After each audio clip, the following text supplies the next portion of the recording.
can you create more time for yourself so that the critical tasks can be addressed in time and you can get everything done without feeling too stressed about it? Hi, I'm Coach Anika, and thanks for watching Rewrite Your Story.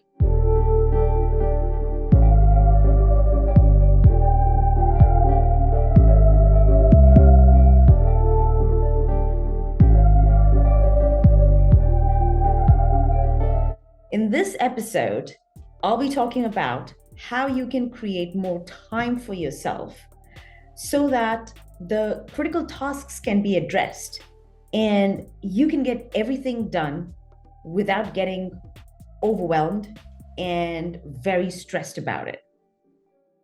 Do you ever feel like you wished you had more hours in the day? You're working long hours over a few weeks, but you're still not able to get the critical tasks done. Or perhaps you are quite motivated, but you're also overwhelmed with everything that you have on your to-do list. I've been there, all of those scenarios at one time or another. I would start my days with pending tasks from the previous day or the previous week, thus looking back and trying to catch up on the day's tasks. And all this would just keep compounding into a domino effect day over day. Not a very fun space to be in. So in this episode, I will share 4 practices that helped me create more time to action everything that I needed to do. And it allows me to do all of this with a lot less stress by staying ahead of the schedule instead of chasing the schedule. Now, in the following 2 episodes after this episode, I will be diving deeper into these practices with simple tools and structures. All right, so come back and check out the next 2 episodes for a deep dive into the structures and the systems, but we'll be introducing the 4 practices in this episode right here for you to be able to implement them in your day-to-day life so that you can create more time for yourself. So the common challenge faced by many entrepreneurs is managing time to do everything that they want to get done in the day or the week. You're wearing multiple hats of the business.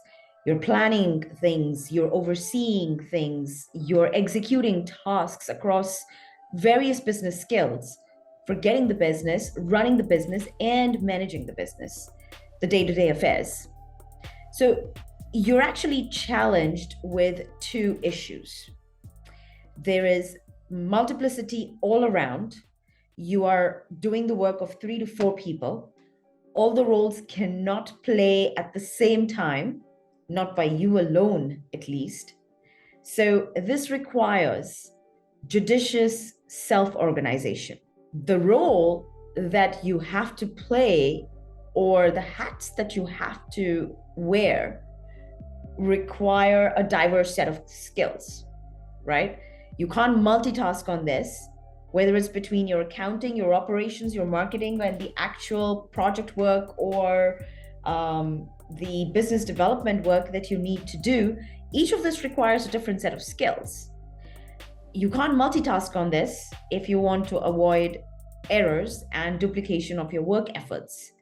So this requires efficient time management. So creating more time to do it all is organizing yourself and time management. Time management has been a challenge for me as well for several years. With the perfectionist that I have been, a recovering one now, and a stickler for efficiencies in project management because of my previous career path, I wanted to create practices to help me get more done in a day. With an allocation of the time and the attention that was required for the different type of tasks that I had on my to-do list. I realized there were two scenarios being created by my lack of self-organization and type management. So scenario number one, I would have some idea of my must-dos for the day or for the week, but would get bogged down by things that showed up unexpectedly and took over the time that was originally planned for the critical tasks. Yeah. Scenario number two, I spent so much time planning over and over how to allocate time for everything because things don't get done on day one. So now you need to fit them into day two. So you're doing planning for day two, and then they don't fit up in day two. Then you're doing it again for day three. Yeah. So you've got multiplied time effort into planning and replanning. And all of this meant spending more time thinking than actually doing. So with not being able to get everything done, I was getting really overwhelmed. Long working hours, long working days and nights, and this continuously growing feeling of not enough time.